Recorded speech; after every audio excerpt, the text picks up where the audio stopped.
Good afternoon, everyone, and thank you for being here. Welcome to this webinar of FAWEC, the Farm Animal Welfare Education Center, on the use of semiochemicals to improve the welfare of farm animals. For those of you who don't know FAWEC, let me say that FAWEC, the Farm Animal Welfare Education Center, is a project run by the Vet School in Barcelona with funding from 5 private companies. And I would like to start this webinar by saying thank you to our sponsors, which appear on the slide, so Irsea, Lucta, Beringer Ingelheim, 5M Publishing, and Castañer. So let me tell you a little bit the plan of this session. I will be talking for roughly half an hour, then we'll break for a couple of minutes, and I will take your questions. While I am talking and immediately after, you are more than welcome to send questions to the email address that appears on the screen, info@fawec.org. Okay, so let's get started then, discussing the use of semiochemicals to improve farm animal welfare. And what I would like to do is to start with a very short introduction and the objectives of the talk. And then I will spend most of my time discussing a few examples that illustrate the potential of semiochemicals to improve the welfare of farm animals. And I will finish up with a few concluding remarks. Now, semiochemicals are molecules that play a role in communication between living beings. And pheromones are a particular class of semiochemicals which play a role in communication between individuals of the same species. So pheromones are intraspecific semiochemicals. They were first described in the 50s, and much of what we know about pheromones is on pheromones of insects and other invertebrates. But now there is compelling evidence showing that pheromones play a very important role in the behavior of mammals and birds as well. And pheromones do many things. They are not only related to reproductive behavior. They play a role in reproductive behavior, but they are involved in other aspects of behavior as well. As from a more applied perspective, I think it's important to note that pheromones have been used for several years now in veterinary medicine, particularly in companion animals and in horses, to improve the husbandry and welfare of dogs, cats, and other species.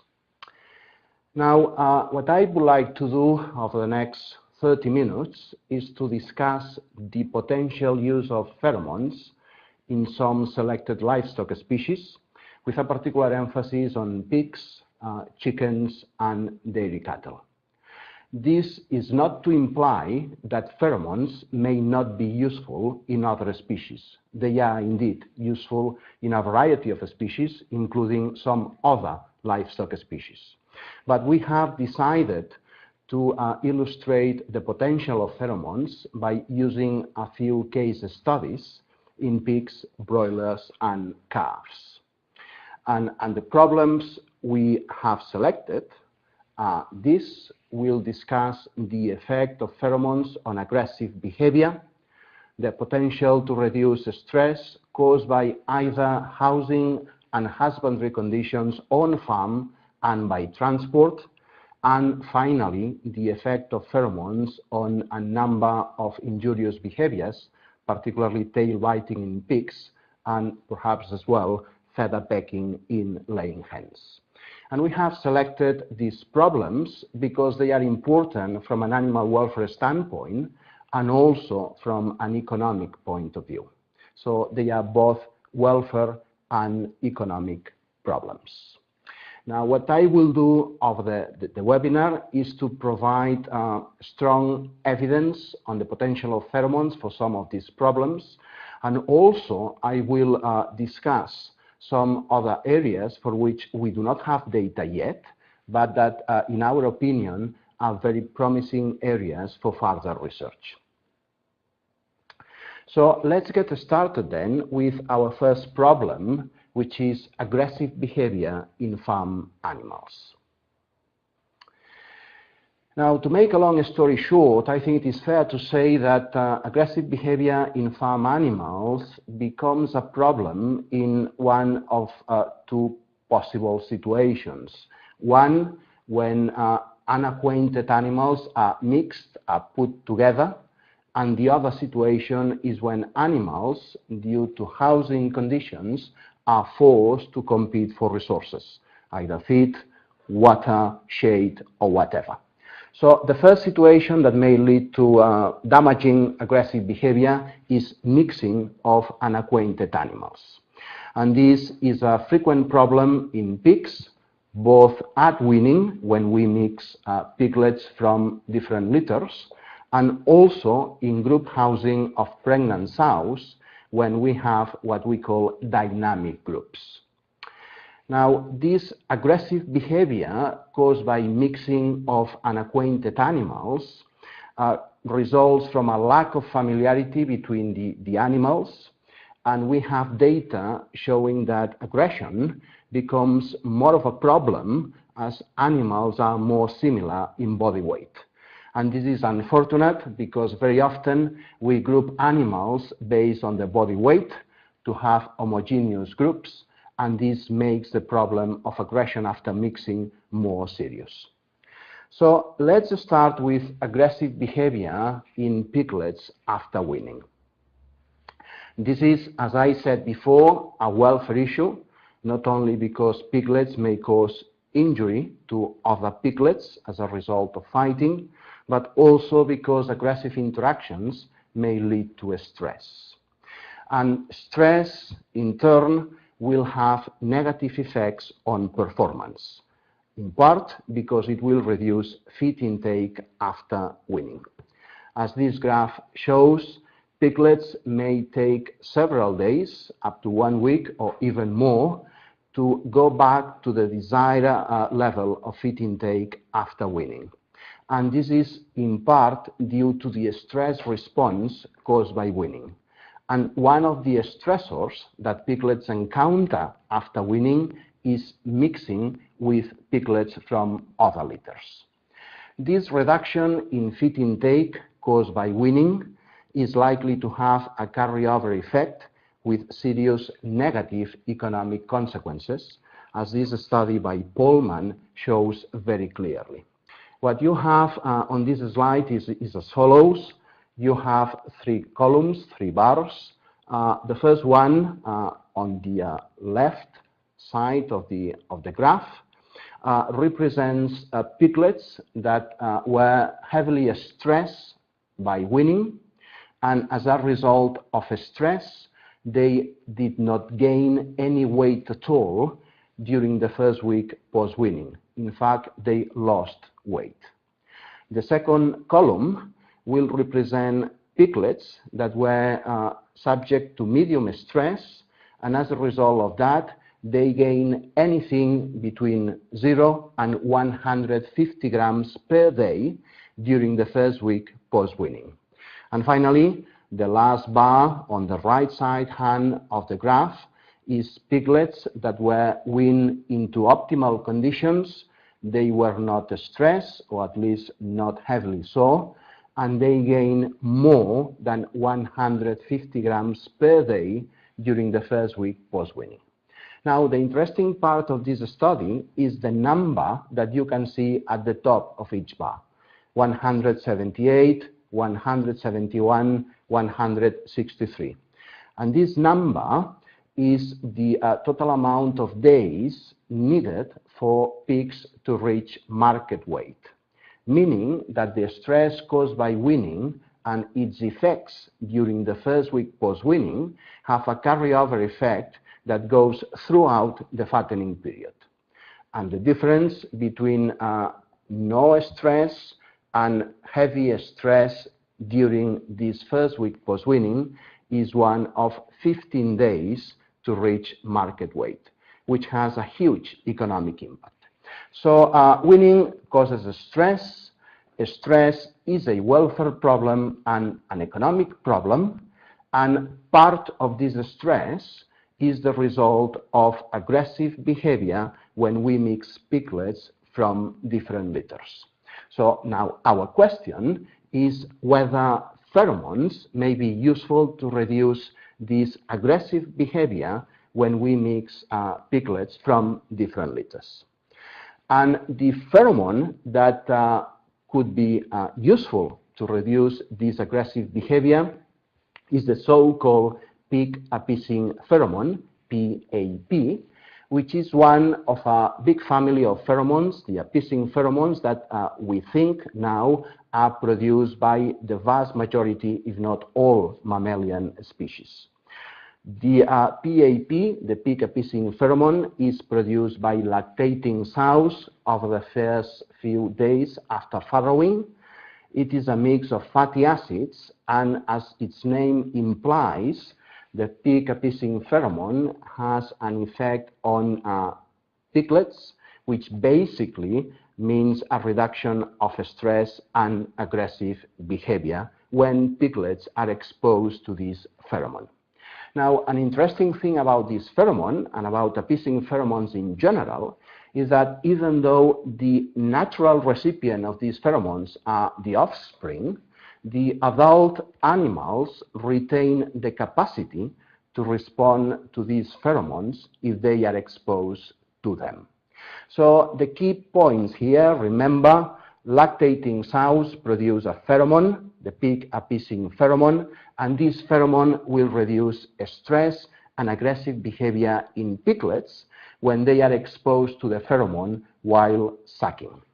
Now, is this effect really significant? Well, let's look at this study by Guy and colleagues published in 2009 when they recorded fighting and biting, the frequency of fighting and biting 24 hours post-mixing after weaning. You have the two bars, control and animals exposed to the pheromone, and as you can see, there is a very large effect of the pheromone in reducing the frequency of fighting and biting events in piglets as compared with the control. Now, the very same study by Guy and colleagues looked at the result of aggressive behavior, injuries, in 3 different body parts of the piglets, front, middle, and rear part of the body. And as you can see, comparing control animals, so animals not exposed to the pheromone, and piglets exposed to the pig appeasing pheromone, there is a large and significant difference in the number of injuries in these 3 different body parts. And we have emphasized here the injuries in the front part because these aggressive interactions after mixing seem to be very focused quite often in the front part of the animals.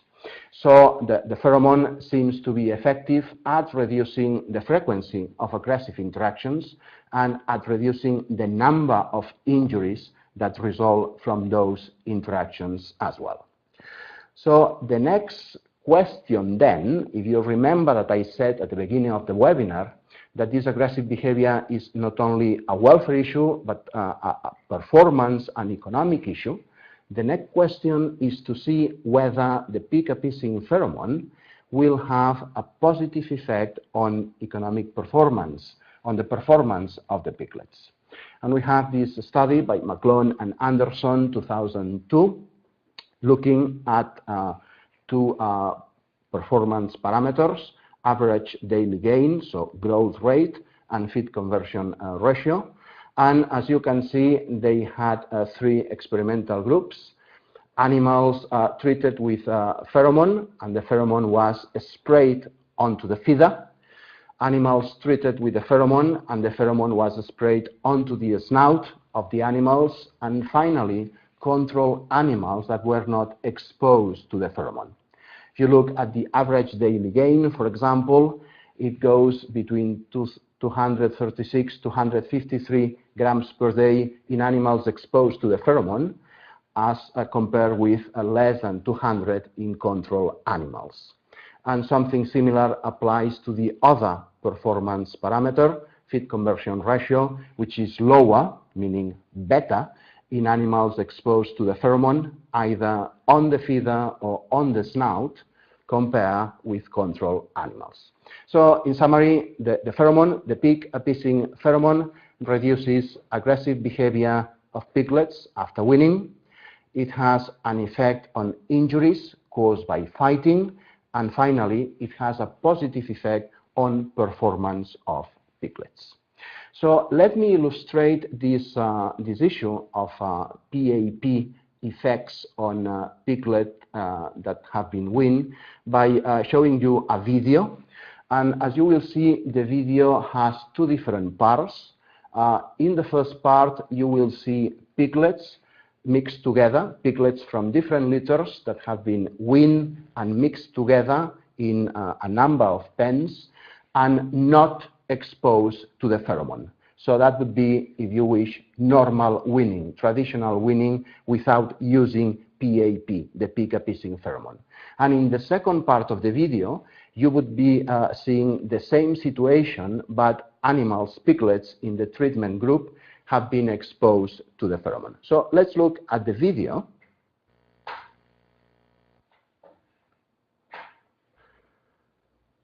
So this would be normal weaning, so no pheromone. This is one of the groups. You can see the interaction that escalates to serious fighting. Most of the piglets are active. This is one batch, and now we'll see the other batches. All of them are control animals, no pheromone being used here. You see a great deal of activity, fighting going on with biting. So a rather similar situation. So this would be a traditional weaning in the sense that there is no pheromone. And now the second part. Same situation with pig appeasing pheromone. You will see a much lower level of activity.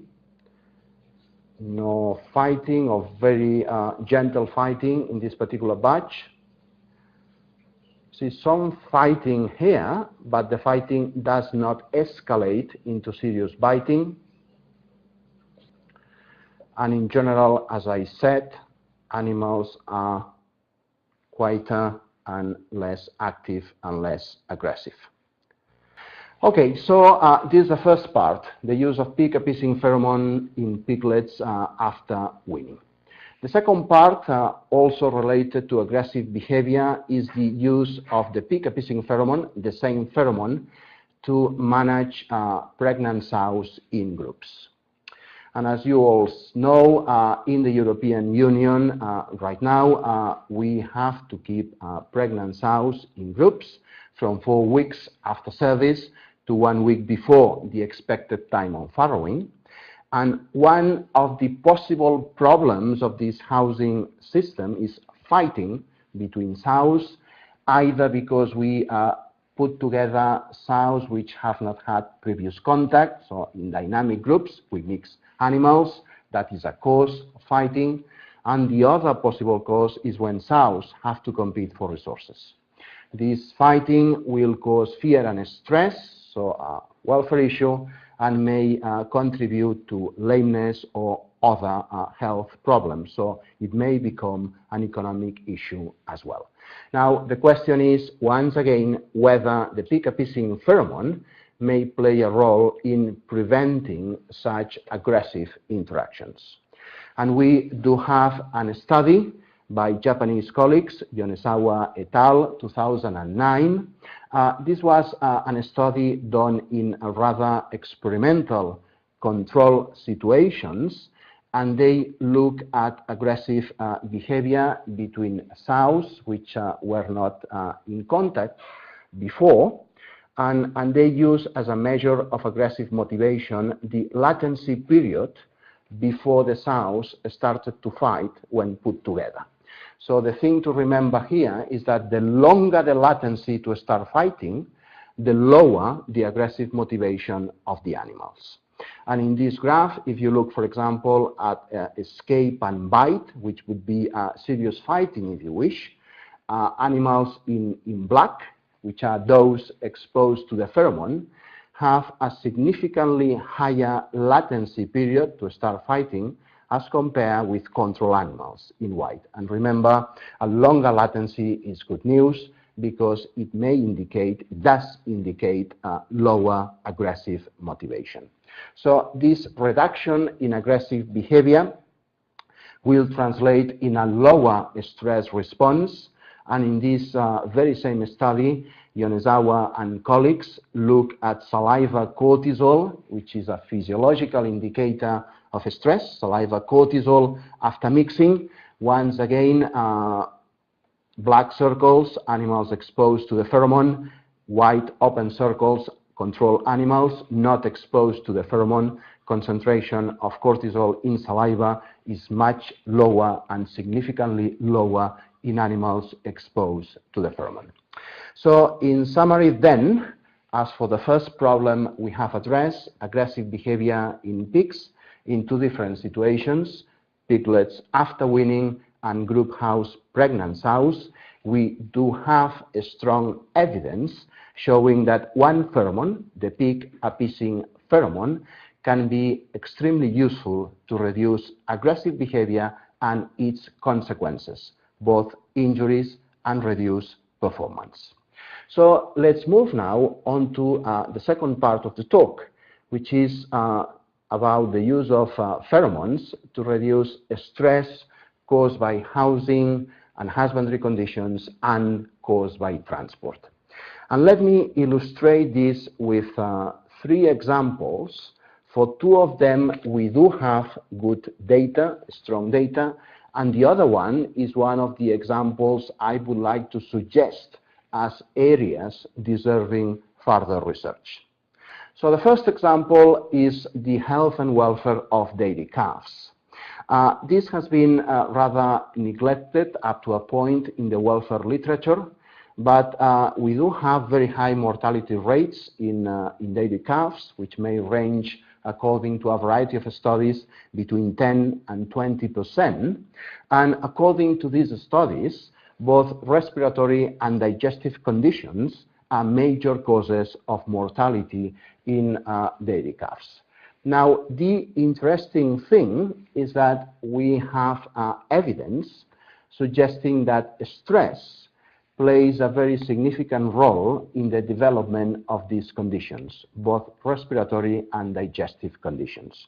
Now, this picture was taken on a farm in Brazil, where scientists of Mateus Pranos da Costa group work, and they have shown very convincingly that positive human-animal contact and tactile stimulation after birth will have an effect on stress, will reduce stress in calves, and this will reduce the prevalence and the incidence of both respiratory and digestive conditions. So we do know that mortality is a problem, that mortality is mainly caused by respiratory and digestive conditions, and that these two conditions are affected by stress.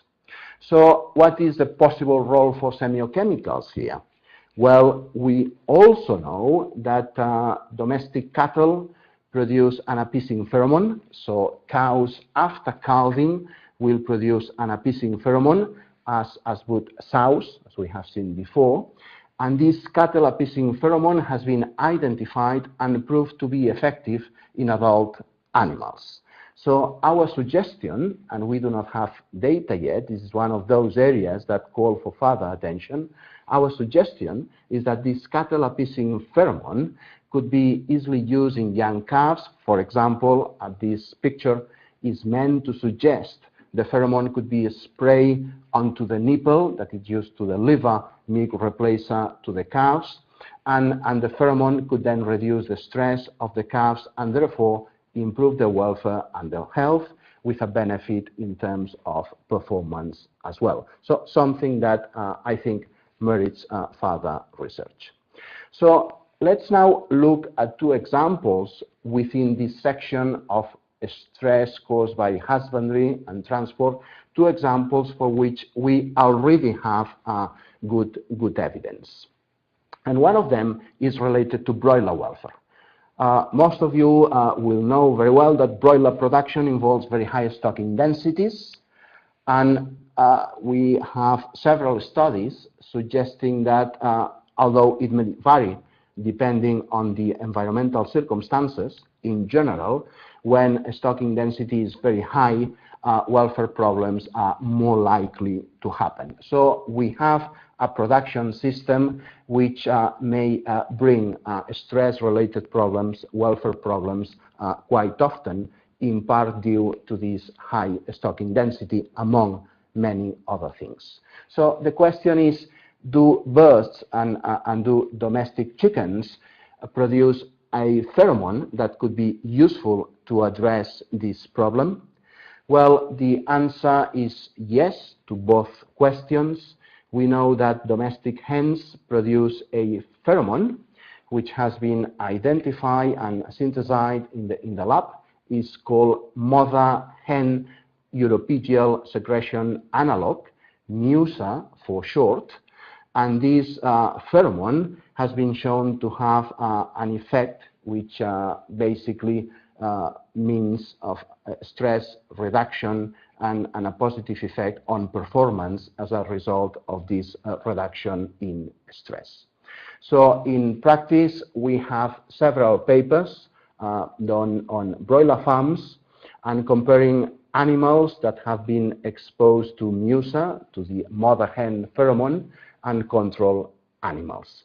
In these three graphs here, you have in dark control animals, so animals not exposed to the pheromone, and in light blue, animals exposed to the pheromone. And we have first the percentage of animals with injuries, significantly lower in the pheromone group. Second, heterophil lymphocyte ratio, which is a physiological indicator of stress in birds, again significantly lower in animals exposed to the pheromone.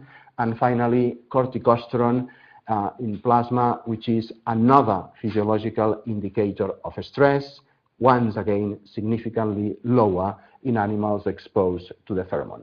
So this shows that the pheromone MUSA has a positive effect in the sense that it does reduce stress in broilers. Now, the next question is whether this effect on stress will translate onto a positive effect performance-wise. And we have this other study looking at several performance indicators, feed conversion index, live weight, daily weight gain, and daily food intake. And if you look at the two in the middle, live weight and daily weight gain, and compare control animals, first column, with animals exposed to MUSA, last column, you see that there is a difference, a significant difference in favor of animals exposed to the mother hen pheromone. So again, we can conclude that this pheromone not only reduces the stress in broilers, but this translates into a positive effect in terms of performance. And the mother hen pheromone has another very interesting effect that has been shown by French colleagues as well, and that is that it reduces fear of humans when broilers are exposed to the pheromone. And fear of humans is important because it may compromise the coping ability of the broilers, it may cause immunosuppression and decrease productivity. And in terms of animal welfare, fear of humans, which would be the opposite to good human-animal relationship, is a major welfare issue. And for example, it has been included in the welfare quality assessment protocols under the heading appropriate behavior. So we know we have good evidence showing that this pheromone will contribute to a better human-animal relationship in broilers as well. So it reduces the stress in general. This has a positive effect on performance, and on top of that, it has a specific effect on the human-broiler relationship. Now, the other example within this second section, stress caused by husbandry, the other example is the stress caused by transport. We all know that transport has a very, may have at least a very dramatic effect on the welfare of the animals and on the quality of the product, up to the point that, according to this widely cited sentence by Taran, the last 24 hours before slaughter are probably the most important in the entire production cycle of meat-producing animals. And this very dramatic effect of transport is due to the fact that in a very short period of time, animals during transport encounter a variety of stressors. And as you know, stressors have an additive effect. So the higher the number of stressors, the more intense the stress response is. Due to the importance of transport, both from a welfare standpoint and from an economic point of view, there are many studies looking at effects of transport, and these studies have used different indicators of stress. And one of the indicators, which I would like to emphasize now, is heart rate. Heart rate has been used in many different studies as an indicator of stress during transport. And, for example, studies looking at heart rate have shown us that loading and unloading are the two most stressful parts of transport. But the key point here in the context of this talk is that heart rate is a well-accepted measure to assess stress caused by transport. And this is important because we have this study by Driesen and colleagues, 2008, comparing heart rate during transport of pigs, two groups, control animals not exposed to pheromones, and animals exposed once again to the pig appeasing pheromone. What Driesen and colleagues did was to simulate transport and look at heart rate 1 hour after starting the simulation and 2 hours after starting the simulation. And as you can see, the heart rate was higher in control animals than in animals exposed to the pig appeasing pheromone. Whereas before starting the simulation, what is called here reference value, the heart rate was not different between the two groups. So it does seem, once again, that the pig appeasing pheromone may be useful not only to address welfare problems on farm, but also to reduce the stress caused by transport, as measured, for example, by using heart rate. Right, and this takes me to the last part of my talk, which is looking at the possible effect of pheromones on injurious behaviors, particularly tail biting in pigs. Tail biting is a serious welfare issue, that's needless to say, but it is also a serious economic problem.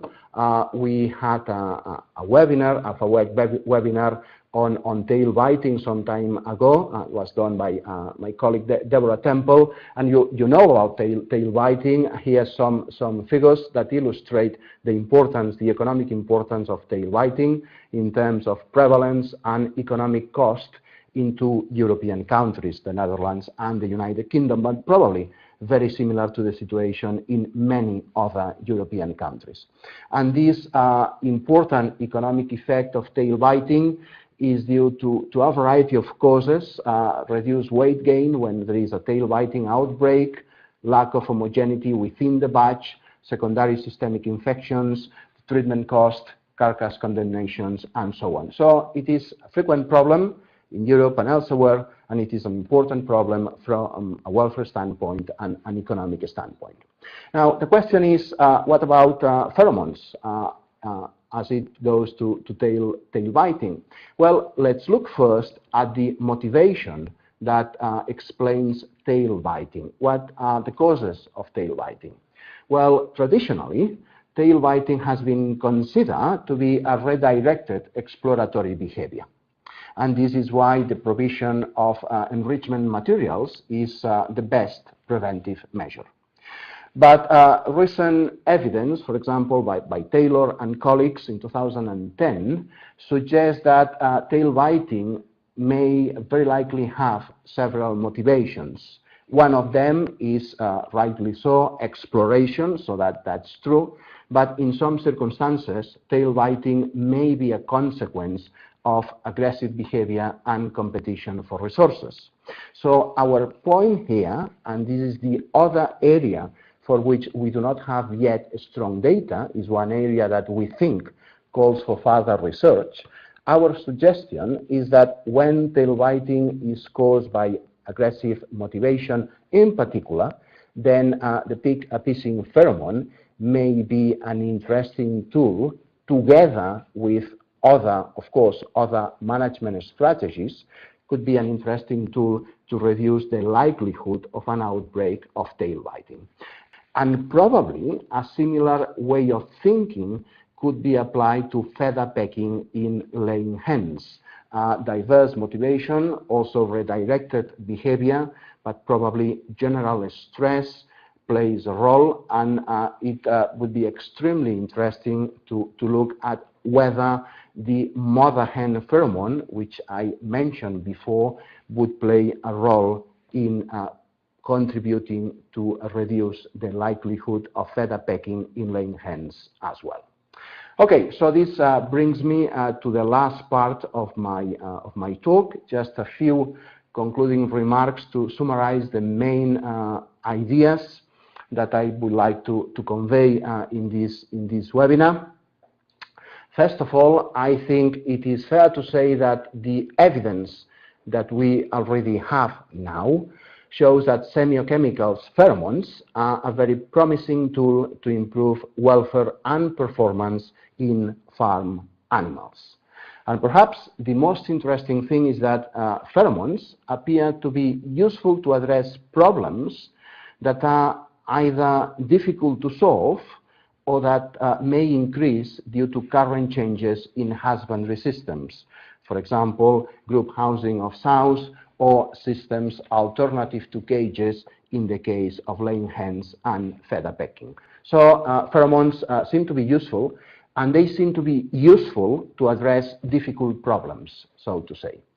And finally, as we have tried to illustrate with two examples, the dairy calf and the feather pecking and tail biting discussion, there are some areas for which we don't have strong data yet, but we think are potentially very interesting and deserve further attention.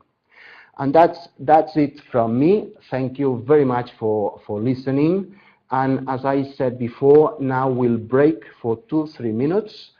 If you have any question, please send the question via email to info@fawec.org, and in 2 minutes we'll be back to try to answer your questions. So thanks very much indeed.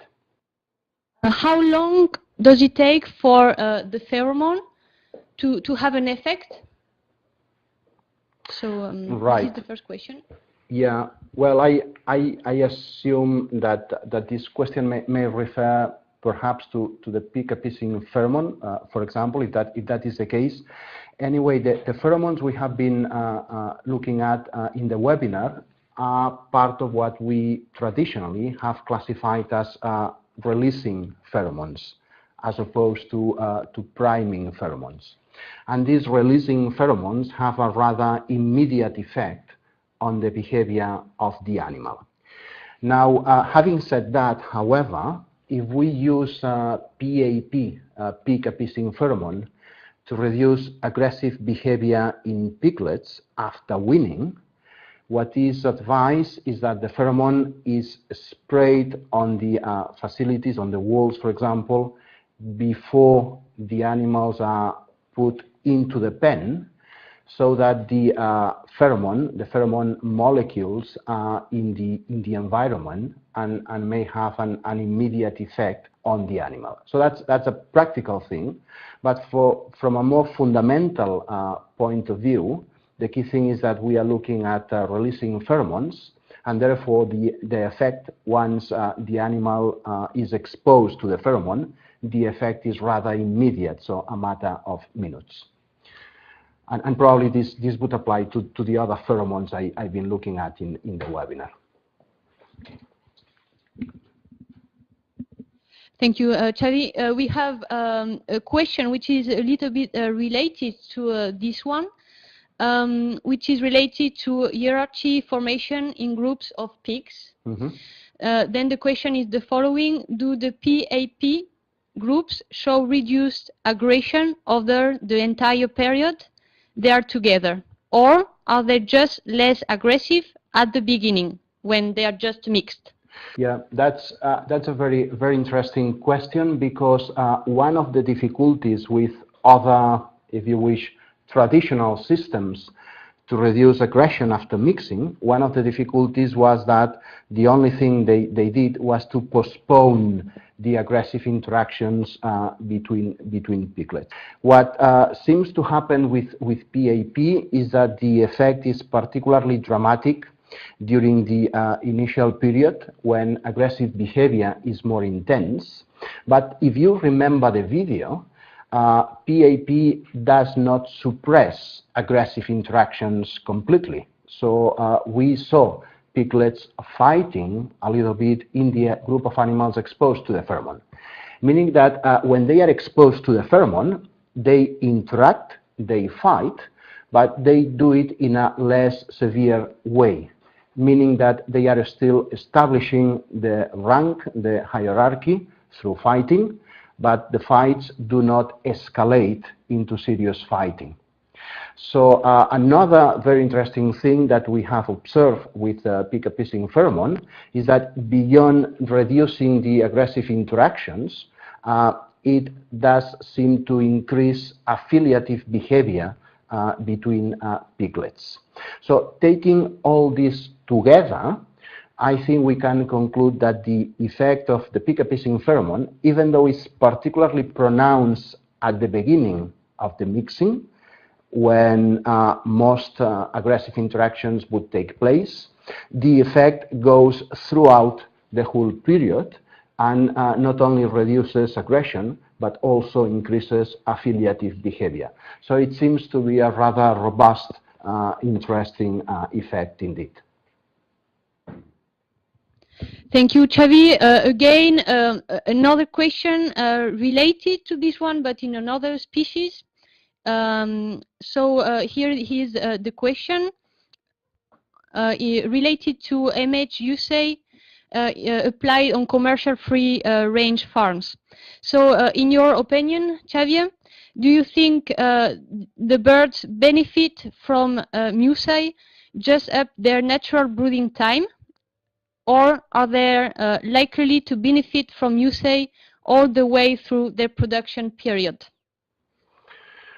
Okay, right. So this refers to the mother hen pheromone that we have seen in the webinar. Now, we do not have a lot of data on the effect of mother hen pheromone on laying hens.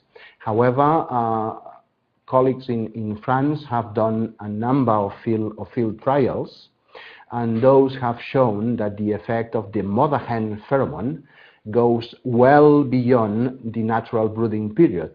And apparently what happens is something equivalent to what happens in mammals. In mammals, as I said, even though the natural recipient of the appeasing pheromone would be the sucking young, the adult animals retain the capacity to respond to the pheromone throughout their life. And probably the same applies to laying hens.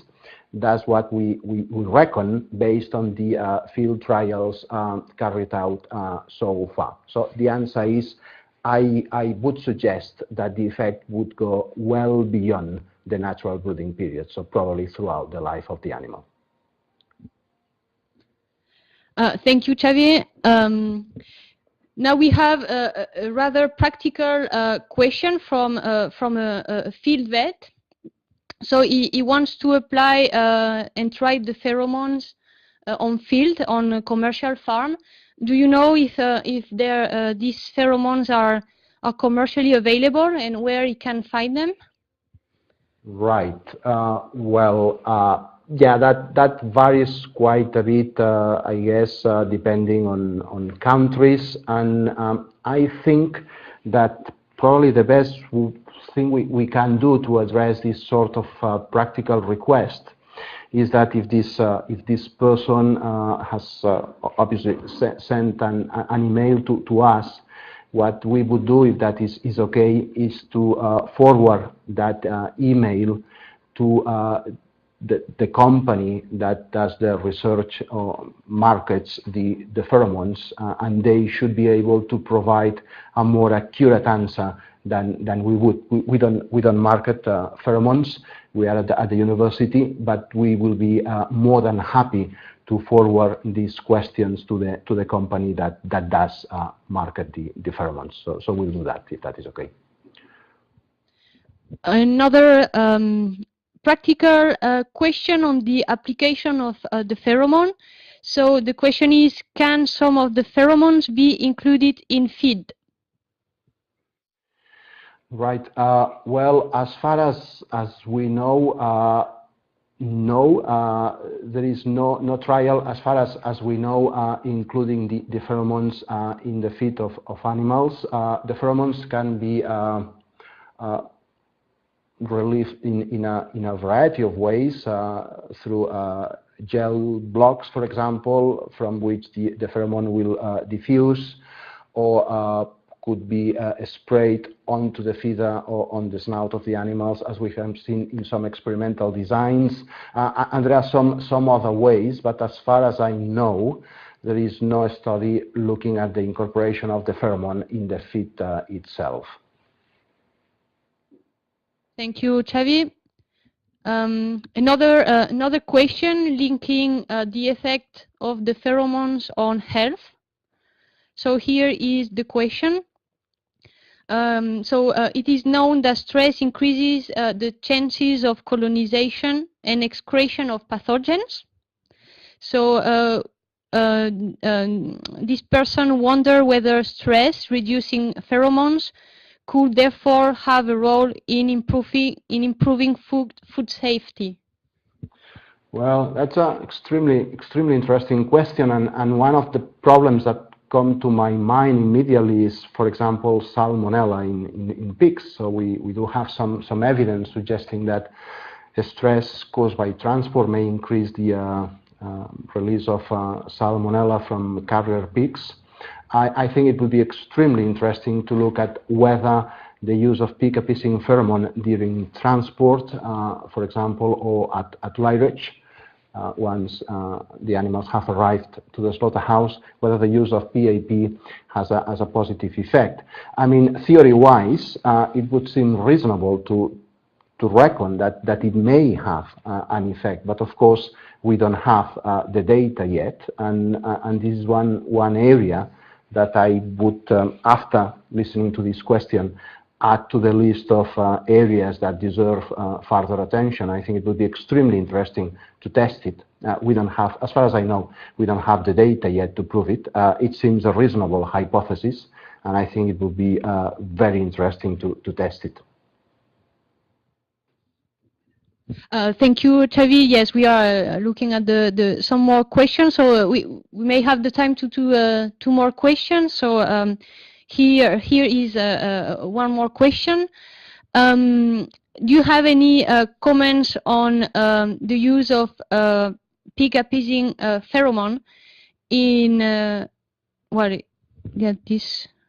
it should be then not the pig appeasing pheromone, but pheromones in pasture dairy systems?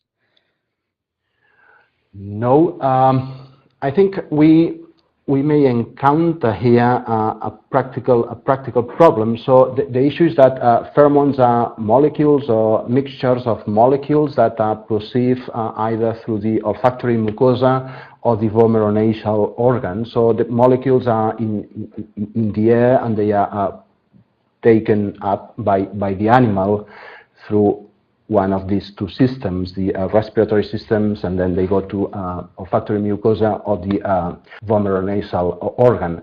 But the key thing is that for them to be effective, you need a minimum concentration of pheromone in the environment. And that means that using pheromones outdoor in a pasture-based system may be difficult. Having said that, in pasture-based system, animals have to be milked, and when being milked, they go to the milking barn, to the milking area, and then that would be a possibility probably to use pheromones then.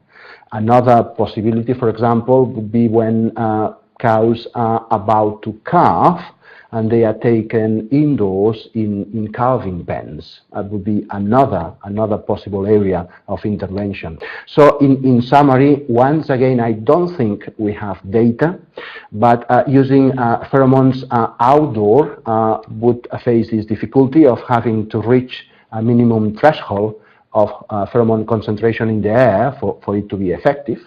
But at the same time, even in outdoor systems, we would probably find situations in which the pheromone could be applied, for example, during milking or in calving pens.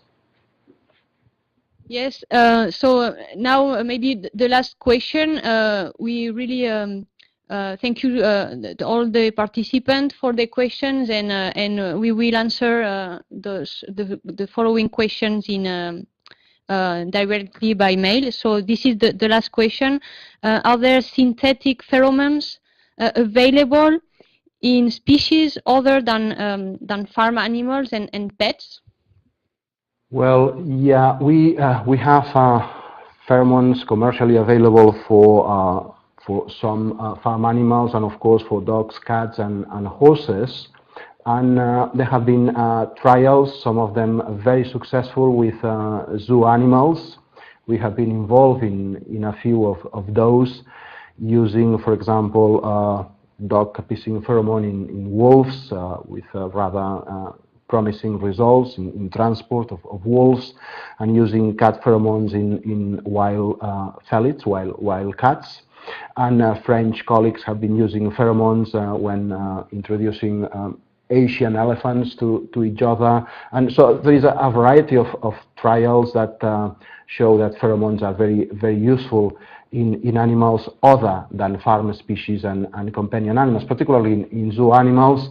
And of course, I think that lab animals would be an area of research extremely interesting. I think you can get useful information if you look at the web page of IRSEA, one of our sponsors.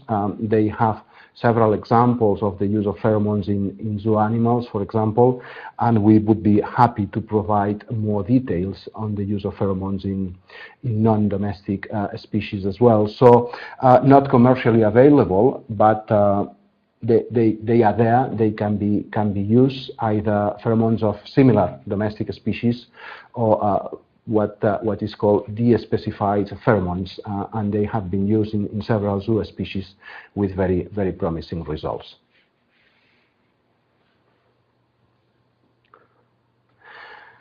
Okay, so I think that's all for now. Once again, I would like to thank our sponsors, IRSEA, Looked-Up, Boehringer, 5M Publishing, and Castañer, for funding FAWEC, the Farm Animal Welfare Education Center. Thank you very much, all of you, for participating in this webinar. Please have a look at our web page, www.fawec.org, to have information on courses, fact sheets, and webinars in the future. So thank you very much indeed. Bye-bye now.